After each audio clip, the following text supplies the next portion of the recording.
Eessaa akka dhufte maqaa kee? Maqaan koo Naccoo Badhaasuuti. Iddoon ani dhufee Tubbee Sutiidha. Tubbee Sutiirraa dhuftee Naccoo Badhaasoo jedhamti. Waa'ee maalii dhugaa ba'uu barbaadda turte? Waa'ee maal si godhe? Waa'ee daa'ima kanaa dhugaa ba'uun barbaada. Daa'ima? Daa'ima kanaa. Ishee daa'ima kanaa maal ture? Daa'imni kun maal ta'e? Daa'imti naalaa dhukkubsate ture. Yeroo sanitti immoo ani amantuudha. Abbaa warraa koo amanaa miti. Daa'ima kana yeroo lammaffaa hakimii fideen sadaffatti immoo isaa wajjin hin qabnee biiftuu gadaafinne guyyaan kun immoo sagantaa fayyinaa qorkee akka guyyaa har'aa kanaatti jira.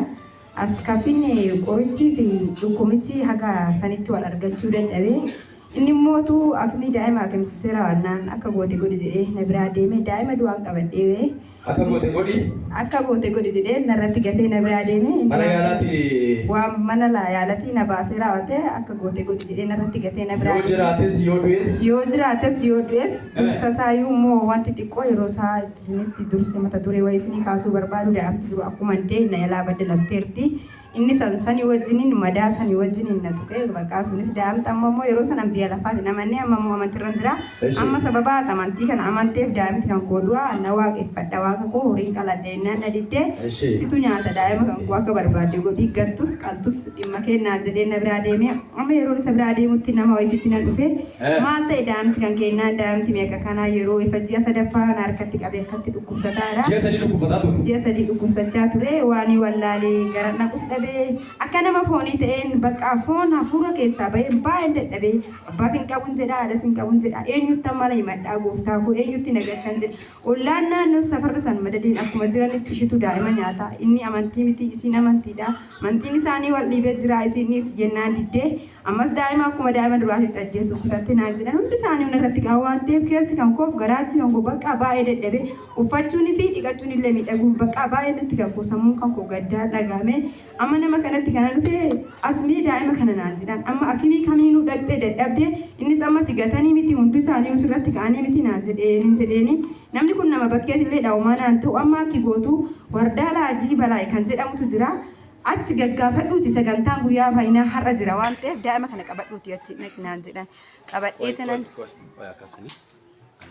amma raajii balaa'i kan jedhamutu jira achitti baay'ee tiikkachaa ture bakka amee daa'ima kana qabattee bo'aan deemiiti waaqayyo waan sii godhu hin beektu waaqayyo isa abbaan gate isa lammiin gate isa namni irratti ka'e irratti hin ka'u gooftaan harkaasi baasa hidhaan daa'ima keessi hiikkachuu danda'a ati amaniiti waldaa san gaggaafadhuutu madhaqidhaan jedhe nama alaati hin beekan namicha beektu halumaati namicha beeku daa'imni jalatti sirkatti arge daa'imni dhukkubsatee na harkatti argee daa'imti daffee baadhee dandeemaa wanta wallaalee bakka maqaafa namantiidha malee keessi koos dadhabee bakka akkuma bishaanitti raafamaa deema amma yeroon as ga'utti sagalee lallabaa nan dhaga'ee wal baabura tullummoo nan beeka as dhufee yommuu nan seenutti immoo raajiin balaa'ee namti dubbachaa jiru akkuma nan seenan ergitti naaf darbe du'aa baattee dhuftee du'aa fudhattee galtu jiraa baattee galtanaan jedhee yogguma san keessi kan koo gammachuun guddaan natti dhagahame gooftaa nan gannee diinii nan nyaannee bineensatti nan dabarsitee nan kennine jedhe keessi koo raafamee boo'e daqiiqaa lama osoo hin turin haati daa'ima qabattee maraachuuf daqiiqa muraasti kasii hafe daa'imti kan kee amma guyyaa qorkeedha roobii baruu oolee sa'aatii 11 guyyaa kamisaa akka du'uuf isin lamaan gidduutti hojii hojjetametu jira ati maraattee akka asfaaltii galtuuf hojjetame hojiin kun daa'imti kun gaafa du'e ati amantiidha inni amantii miti kanaaf isin irratti ergame jedhee inni naame bu'aa hollachaa dhufee as iddoo aarsaa kanarratti kufe akkuma dhufee boo'ee hollachaa irratti kufe daa'ima kan koo hin kadhate daa'imti naaf fa'i keessa darbee jireenyi koo baay'ee ulfaataa baay'ee rakkisaa haala cinqii keessa kanan jiraachaa jiru bakka waan biyya lafaa kana wanti biiraa jedhamu shiishaa caatii haraqee farsoon tokkichi sanafu yeroo kana qabe abbaa manaa kooti abbaa warraa kootiti yeroo kana galu jidduutti cinqii fi dhiphina jidduun bulaa garuu kana nan itti bulu gooftaa malee namni tokko kan argu miti akkuma dhufee daa'imni xuuxaa dhugaa shiishaa itti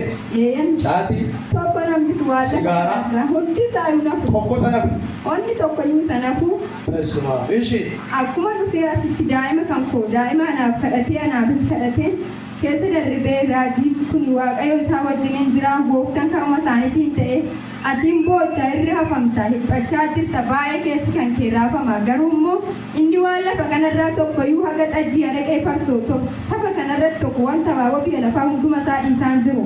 Gooftaan immoo ani cabsee mana kee gala jedhaa jira. Amma mar'imaan isaa lafa inni taa'ee dhugu sanitti maqaa Yesuus nan hidha maqaa isaa natti naan jedhe maqaan isaa galaanan jedheen.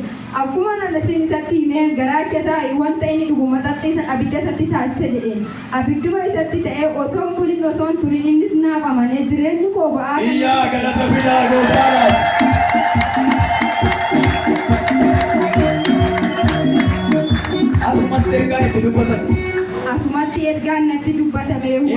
Ina mana jedhamee waaqayyo dubbata. Hin amana atumti raafamanii jabaadhu daa'imti kees du'arraa baraarame warri du'a kee eegus hin qaana'u sumatu mo'a waaqayyo boojuu sitti laata har'arraa gammadii gali naan jedhe ani sagaleen asitti natti dubbatame jireenya naaf ta'e sirritti nan gammade keessi koo sinii kame daa'imti sin duune du'aa fideetan jiraan galadhe waldaa kanattanii kame iyyaa Galata fidaa gooftaadhaaf.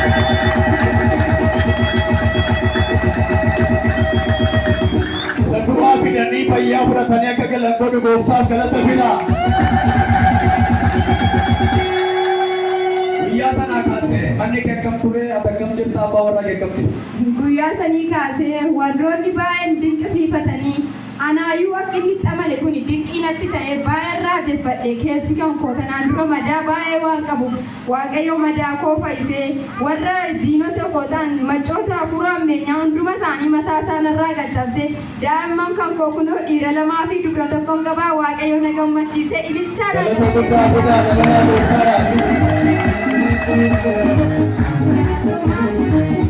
Akka jedhan hin taane daa'ima isheetti nyaataa siin jedhanii waaqayyo immoo daa'ima kee fayyise. Ishitu nyaataa isitu jeetaa daa'imti amma ishiif du'aa inni hangafa isiif du'a daa'imti kun gaafa inni du'e bakka ishiin jiraattu iddoo ishiin jiraattu naan jedhanii waaqayyo san hunduma keessaa salphina san ulfinatti naa jijjiire gaddammoo gammachuutti naa jijjiire kanaafan isa galateeffadha bakka abbaas bakka haadhas. Galateeffadhaa biyyaa gooftaa. Amma manni keessa attis daa'imtis nagaa. Nagaadha moo hundumti keenyaayyuu bilisa. Daa'imti kun nagaa. Nagaadha. Daa'ima sana gaggabaa maasaa biddeen dhuftee fayyaa fudhattee baata. Eeyyan du'aa fideetan jiraan galadhe. Galata fidaa gooftaadhaaf. Baga gammaddee baga fayyitee eebbisi. Itti fufee dhuga baatiin mana keessanirraa hin dhabamiini. Ameen. Baga gammaddee.